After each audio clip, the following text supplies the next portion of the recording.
Մեծարգո վարչապետ, այսօր այդ ամբիոնից Կտրիչ Ներսիսյանի մասին խոսալուց հետո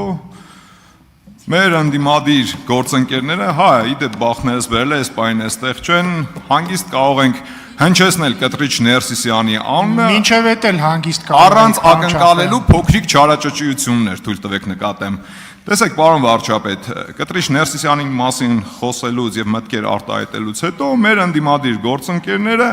թույլ են տվել իրենց մեկնաբանել ձեր արած հայտարարությունները հետեւյալ կերպ, որ Փաշինյանն ուղիղ ասաց, որ վեհապարի հետ կապված խնդիրը Արցախի անունը հիշատակելն է։ Կխնդրեմ ձեզ մանրամասնել, բացատրել,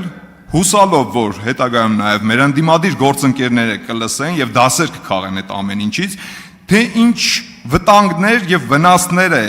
կրում Կտրիչ Ներսիսյանի կողմից Արցախի անունը հիշատակելը եւ ոչ միայն Արցախի անունը հիշատակելը։ Շնորհակալ եմ։ Շնորհակալ եմ, պարոն Չախոյան, որ նախընտրական շրջանում ասում է, այդ որ ասում եք ուժեղ եք, ինչով եք ուժեղ։ Տեսեք երկու անգամ ձեռներները բանին ցեղանին խփելում, հետո վաղ ձեռս ցաված գնացի։ Այսինքն դա ինչ մոտեցում է, եւ երկրորդ իմ ասած ուրիշ բանի մասին էր։ Երբ որ Կտրիչ Ներսիսյանը կանոնից դուրս է, այսինքն ի բնե չէր կարող լինել կաթողիկոս, եւ նրա եղբայրը գործակալ է, եւ նա ունի խոցելիություններ, այդ թվում ֆինանսական, պարզ է, չէ՞ որ Հայաստանի Հանրապետությունը այդ խոցելիություններով ոչ զբաղվել է, ոչ էլ զբաղվում է։ Իսկ ով ասում, որ դրսի կառույցները չեն զբաղվել այդ խոցելիություններով։ Այդ խոցելիությունները օգտագործելով նրան եւ նրանց բերում են, դնում են կոնկրետ գործելակերպերի մեջ Հայաստանի պետության եւ Հայաստանի անկախության դեմ, Հայաստանի անվտանգության դեմ։ Ոնց կարա ռիսկի կոնտինգենտի ներկայացուցիչը լինի հայաստանյաց առաքելական Սուրբ եկեղեցու ղեկավար։ Ես ասում եմ, այո, օտար երկրածառայությունները այդ փաստերը չէին կարա չօգտագործեին նրանց Հայաստանի դեմ օգտագործելու համար եւ 1, 2, 3, 4, 5 վերջո այդ ամենը չափ ու սահման պետք է ունենա։ Էլ չեմ ասում զուտ հոգեվոր տրամաբանությունից։ Ես ասում եմ, ես հոգեվոր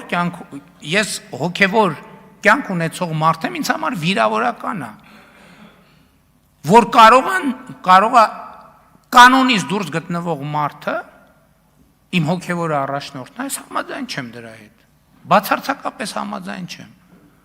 Եվ ես համոզված եմ Հայաստանի հավատացյալների մեծ մասը դրա հետ համաձայն չի։ Եվ չի կարելի եկեղեցին թողնել այդպիսի իրավիճակում։ Չի կարելի պարզապես։ Չի կարելի մեր եկեղեցին թողել ապականոնության եւ պղծության դաշտում։ Չի կարելի։ Որովհետեւ դրանով մենք մենակ ենք թողնում մեր եկեղեցուն։ Մենք չենք կարող մեր եկեղեցուն թողնել մենակ։ Մենք չենք կարող մեր եկեղեցուն թողնել այն մարդկանց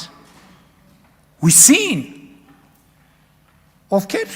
էլի նույն օրինակ է բերեմ, չգիտեն, իրոք օբյեկտիվորեն չգիտեն Աստվածաշնչի նոր կտակարանի եւ ավետարանի միջև ինչ տարբերություն կա։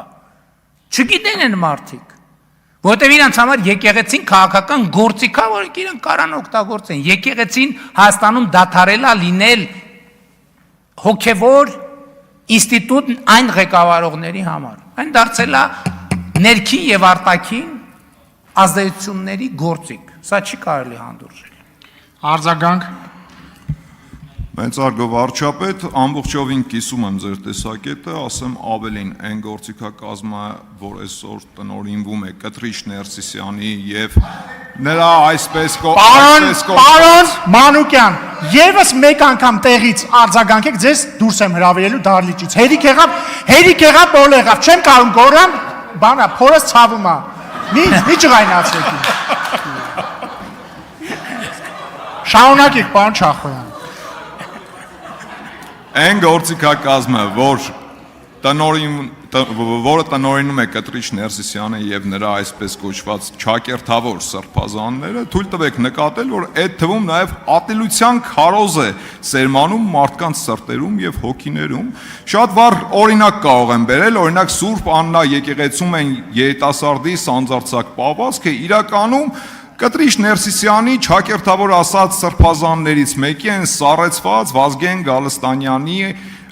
ատելության քարոզի արդյունքներ եւ սա հերթական անգամ ապացուցումը ցույց է տալիս թե որքան վնաս է հասցնում Կտրիչ Ներսիսյանը եւ նրա ներկայությունը։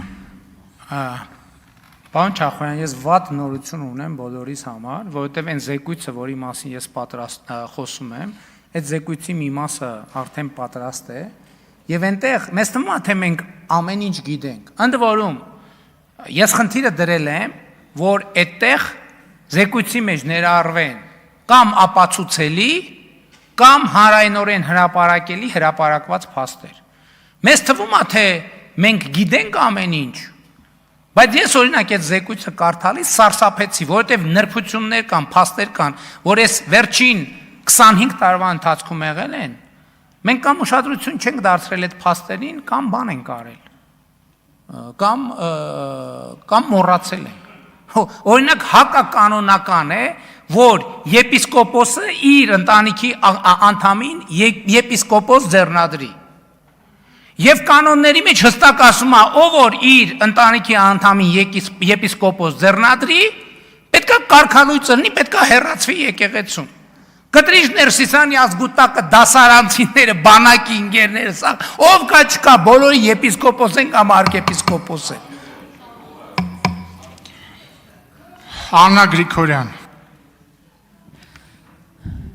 Նախորդ հարցի շարունակությամբ հաշվի առնելով, որ ձեր հոգևորականի իդեալը Նավասարդ Կճոյանն է,